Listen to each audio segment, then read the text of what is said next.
madaxda Itoobiya si uga qayb qaato xafladda furitaanka kuliyadda beeraha ee jaamacadda Haramayo. Kuliyadda beeraha ee jaamacadda Haramayo waxa 40 kilomitir u jirta magaalada Dirdaba, waxaana lagu wadaa inay waxtar weyn ku yeelato soo saarka beeraha iyo horumarinta barnaamijka sugidda dooniga ee guud ahaan dalka Itoobiya oo dhan. Mas'uuliyiinta Itoobiya ayaa u doorbiday in President Gele noqdo marti sharafka koowaad ee ka qayb qaata xafladdaasi. Arrintaasi ayaa ka dhalatay sida madaxweyne Ismaaciil Cumar Gele uga go'an tahay kor u qaadidda sugidda dooniga iyo horumarinta dalagga. waxaa jirta in dalkeenu ka mid noqday wadamada ka dhabeeyay ujeedooyinka kunsanadlaha ee qaramada midoobay. kuliyadda beeraha ee jaamacadda Haramayo waxaa xidhiidh iyo iskaashi ay la wadaagtaa xarunta dalka u qaabilsan cilmi baarista ee marka magaciisa la soo gaabay loo yaqaan SERD.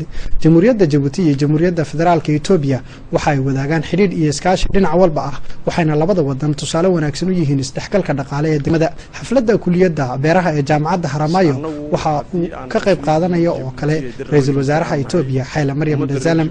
waraysi lala yeeshay qunsulka Dirdaba ee Djibouti mudane Aadan Muuse Aare waxa ugu horeyn uu madaxweynaha jamhuuriyadda u rajeeyay soo dhaweyn wanaagsan, waxaana uu sheegay in ay si baaxad leh haday noqoto qunsuliyadda iyo dadweynaha reer Djibouti ee ku nool Dirdabe iskugu diyaarinayaan soo dhaweynta madaxweynaha jamhuuriyadda mudane Ismaaciil Cumar Gele. caleemo qoyan weyni jamhuuriyadda Djibouti oo magaalada Dirdabe noogu yimaada isagoo ku soo socda halkan waana wada sugaynaa, waxaana aan ku faraxsanahay halka madaxweynaha lagu soo casuumay uu imanayo isagii iyo ra'iisul wasaaraha maaragtay Itoobiya Haile Mariam labadoodaba halka lagu soo casuumay dad kale badanba, waxaana waana la sugayaa, annaguna waan sugaynaa, diyaarna waanu nahay gacmo furan iyo caleemo qoyan.